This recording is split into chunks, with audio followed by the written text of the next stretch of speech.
Mario Sports Superstars is not the first time we've seen Nintendo do horse racing, and it's probably not going to be the last. Or the best. Let's go!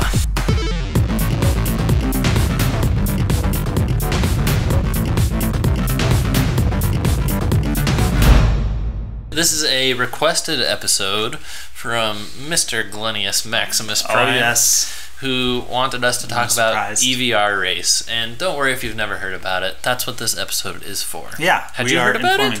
I actually had not. A lot of Nintendo's like earliest stuff. Yeah.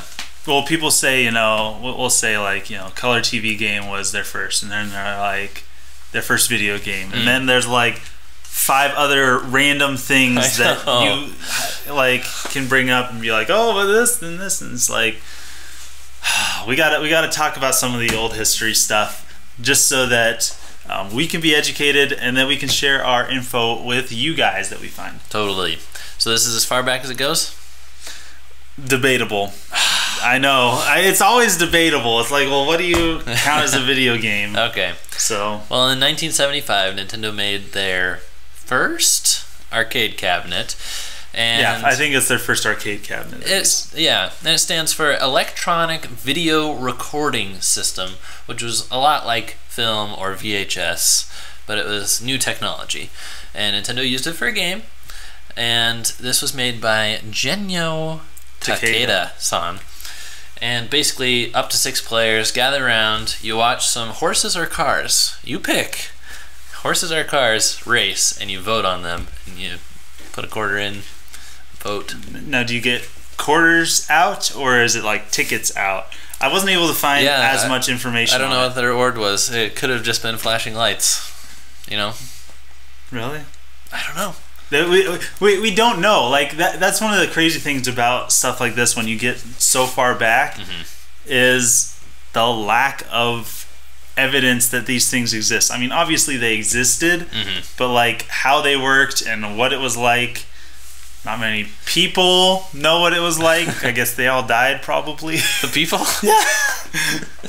Or they don't care to remember. Well, there weren't many. They had lots of breakdowns. So Nintendo apparently learned from this arcade cabinet how much maintenance can be involved in keeping these things running. So I think it was a limited run game and just I guess so. Broke a lot. So not very common, not very ubiquitous. What else do you know about it?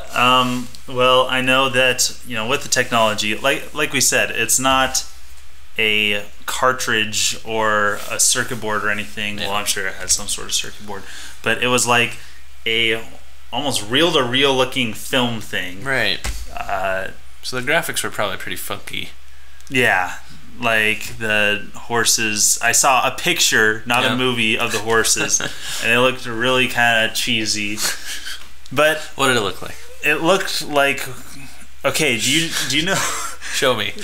Do you know what? Do you remember the Wizard? No, I was asking you to reenact. Oh, to reenact it? No, they weren't moving. It was a picture. What? Yeah. Do you? But it looked like. You remember the Wizard? The movie. The movie. At the end, where they're playing Mario Brothers 3 and they had that weird scoreboard with the knights on the horses, that's what it looked like to me. I wonder if that's a throwback then. An Easter egg. An Easter egg in... Oh, I don't think they put that much thought into that movie, let's be honest. Okay. But Takeda is apparently well-renowned in the video game world. I've heard his name before. He has been given special thanks in all of the Killer Instinct games, I think. Okay. And I'm not sure why. I'm not sure exactly his tie into that. But the last game that he worked on a lot of early stuff. He worked on a couple N64 titles. And the last thing he worked on was Punch-Out for Wii. Oh. But he is like a high up in Nintendo, some sort of department or other. So he worked on it. It was his brainchild. And Miyamoto regards him as like Nintendo's first game programmer. Oh yeah, that's awesome. And did you know that Punch-Out for Wii has recently been ported to Chinese NVIDIA Shields legally? What? Yeah. What's an NVIDIA Shield? What? It's like a Switch. It's because Nintendo partnered with Nvidia to make that, so I guess part of the deal was Chinese ports of Wii games. I guess we need to do research on that, because that is weird. So yeah, Nintendo doesn't even own an EVR race cabinet anymore. That's how not information is out there. That doesn't make any sense. But try that again.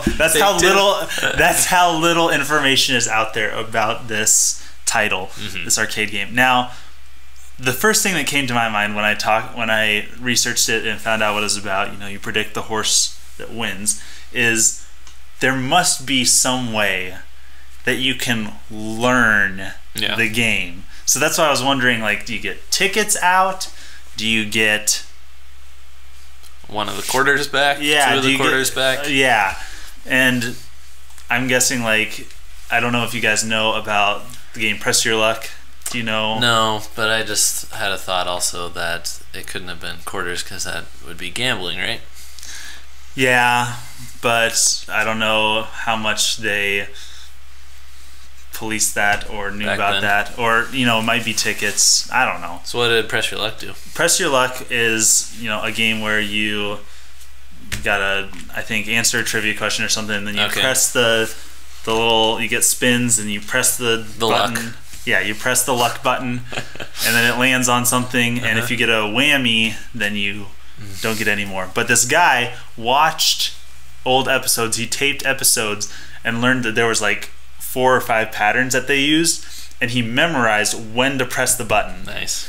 And so he kept on winning money because he kept on getting respins and money by pressing it at the right time. Yeah. And I'm wondering if this is a similar thing, like you can play it so much that you learn, like, oh, this horse is edging forward at this moment in time, that means that the other horse is the winner, or whatever. I don't know. It must have been something that you could learn, so I wonder if you could make good money or, I guess, tickets off of it. But we don't know how it works. I love what Glenn just said. Also, they don't have quarters in Japan. That's true. They have yen bits. Or pachinko coins. It could have been in pachinko shops. I don't know. That's legal, I guess. I don't know. I don't know gambling laws in different places or in the U.S. I went to the casino one time, and I actually made money, but I only spent like $5. So I only got like $2 past that. But hey, I was the winner of the day that day. Now you know. Thanks for watching. Thanks for being a part of the group. Now you know all of the information that we don't know about this. Don't forget to like this video, give us a thumbs up. It really helps us out. Thank you so much. See you guys next time. Signing out.